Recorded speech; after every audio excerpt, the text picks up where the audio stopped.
반갑습니다. 성서신학 공부하고 있는 류명순입니다. 잠시 기도하겠습니다. 성령님 이곳 가운데 초청합니다. 환영합니다.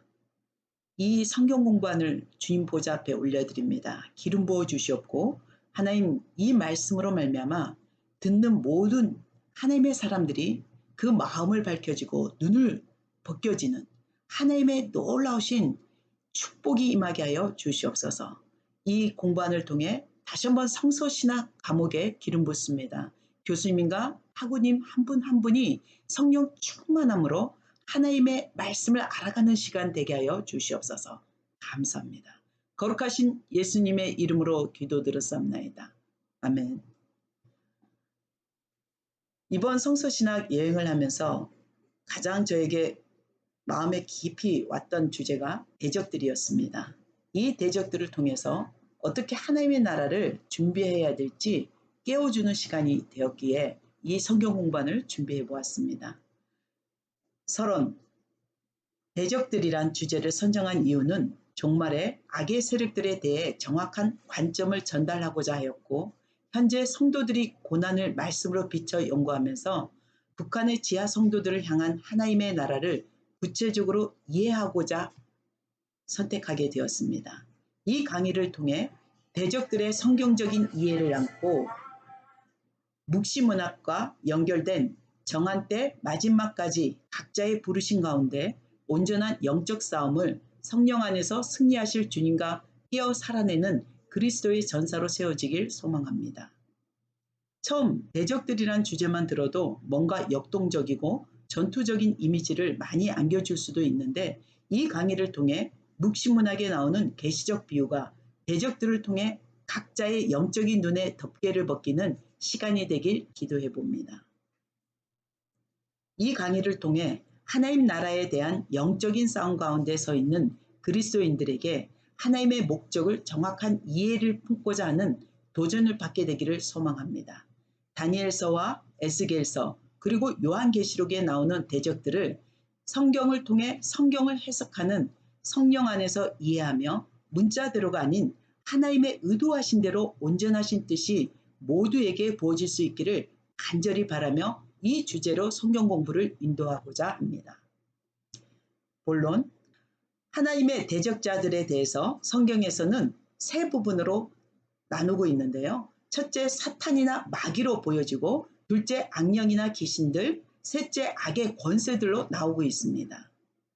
그럼 사탄은 어떤 존재인가요? 사탄은 대적, 대적자, 고소자라는 뜻이며 마귀와 같은 존재입니다.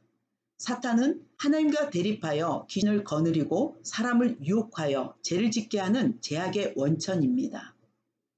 누가복음 10장 17절 18절에서 예수님과 제자들의 대화에서 주여, 주의 이름이면 귀신들도 우리에게 항복하더이다 라고 했을 때 예수님은 사탄이 하늘로부터 번개같이 떨어진 것을 내가 보았노라 라고 말씀하십니다.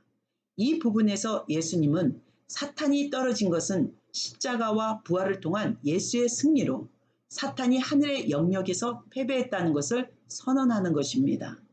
귀신을 쫓아내는 것은 하나님 나라의 현존을 의미합니다.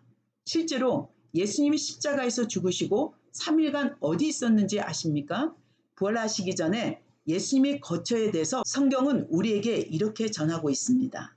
베드로전서 3장 19절에서 그가 또한 영으로 가서 옥에 있는 영들에게 선포하시니라. 아멘. 지옥으로 가서 사망의 권세를 이기셨음을 선포하셨던 것입니다. 대적들과 묵시문학과의 연관성. 첫째, 다니엘이 본 짐승의 환상. 다니엘 7장에 보면 다니엘이 큰 네 짐승의 환상을 보게 됩니다. 네 짐승들은 세상 제국의 모습으로 등장한 역사의 대적들을 보여줍니다. 첫째는 사자와 같았고 바벨론을 얘기합니다. 둘째는 곰과 같았다, 페르시아를 얘기합니다. 셋째는 표본과 같았다, 그리스를 예표합니다. 넷째는 무섭고 놀라우며 매우 강했다, 로마를 지칭하고 있습니다. 그리고 하나님의 백성에 대한 공격을 시작합니다. 다니엘 7장 21절에 내가 본즉 이 뿔이 성도들과 더불어 싸워 그들에게 이겼더니. 아멘. 다니엘 7장 24절 그 열뿔은 그 나라에서 일어날 열왕이요 그 위에 또 하나가 일어나리니 그는 먼저 있던 자들과 다르고 또 새 왕을 복종시킬 것이며. 아멘. 이들이 혼돈의 장소인 바다에서 나왔다는 것은 하나님의 목표에 대한 극심한 반대를 나타내고 있는 예표입니다. 하나님에 대한 극심한 반대가 창조 세계 안에 깊숙이 숨어 있음을 시사하고 있습니다. 둘째, 요한계시록 13장. 계시록 13장은 두 짐승의 환상을 묘사하고 있습니다. 바다에서 올라오는 짐승은 다니엘 7장의 짐승들이 합쳐진 존재로서 로마 제국을 상징합니다. 계시록 13장 1절에서 2절 내가 보니 바다에서 한 짐승이 나오는데 뿔이 열이요 머리가 7이라 그 뿔에는 10왕관이 있고 그 머리들에는 신성모독하는 이름들이 있더라. 내가 본 짐승은 표범과 비슷하고 그 발은 곰의 발 같고 그의 입은 사자의 입 같은데 용이 자기의 능력과 보좌와 큰 권세를 그에게 주었더라. 아멘. 계시록 13장 1절에서 2절에 나오는 짐승이 바로 바다 짐승입니다.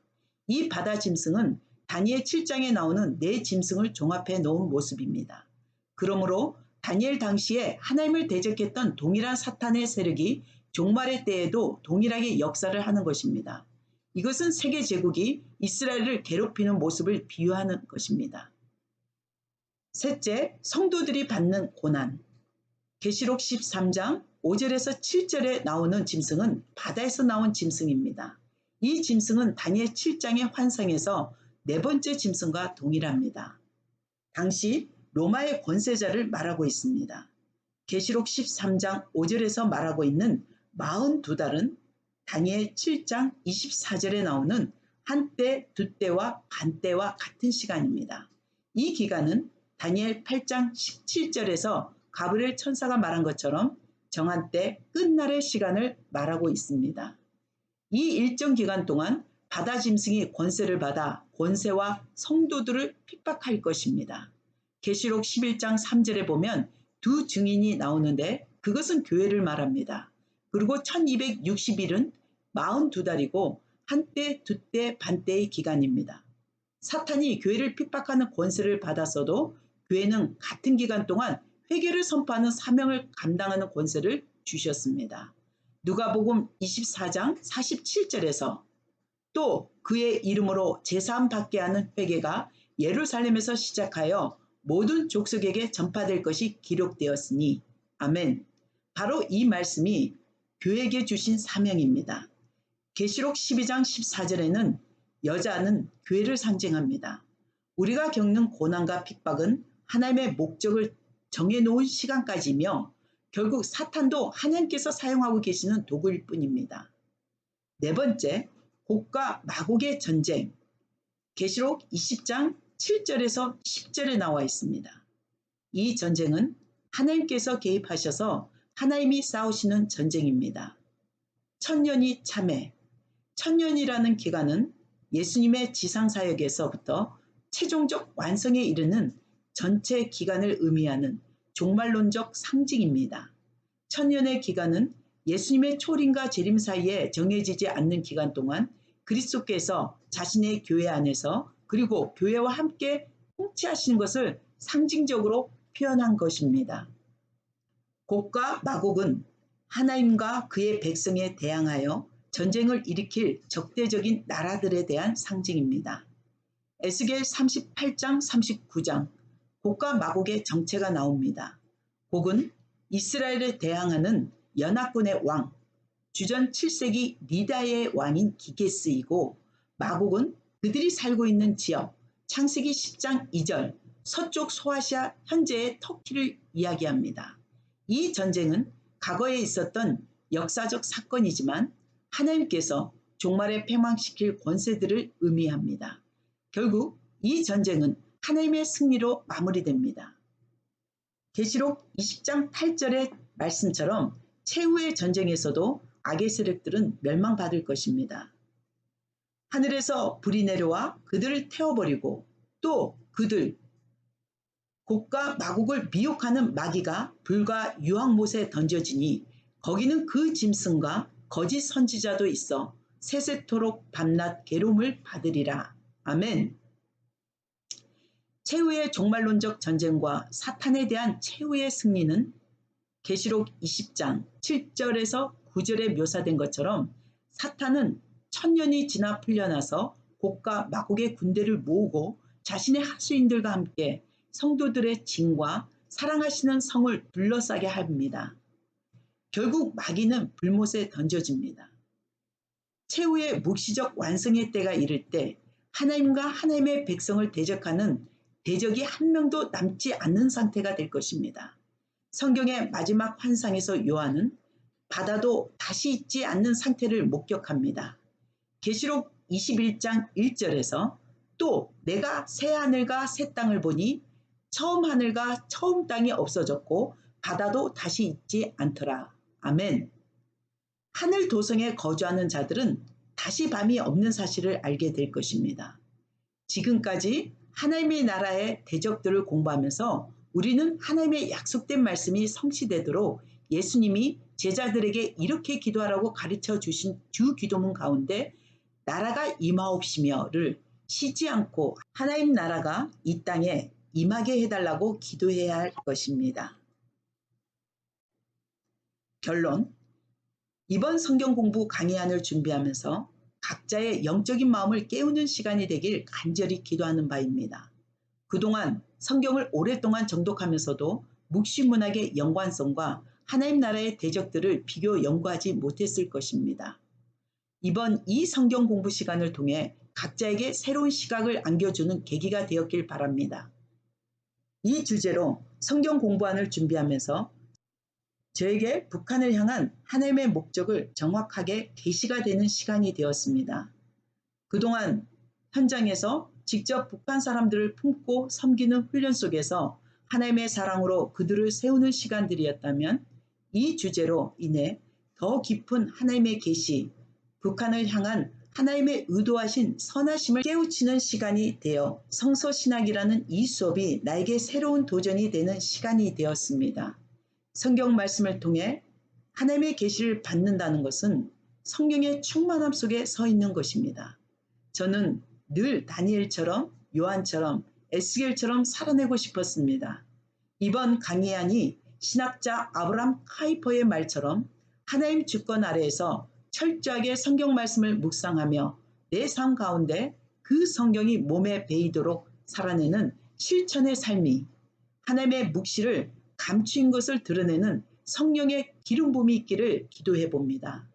그리고 여러분을 통해 하나님 나라를 성취하시길 소망합니다.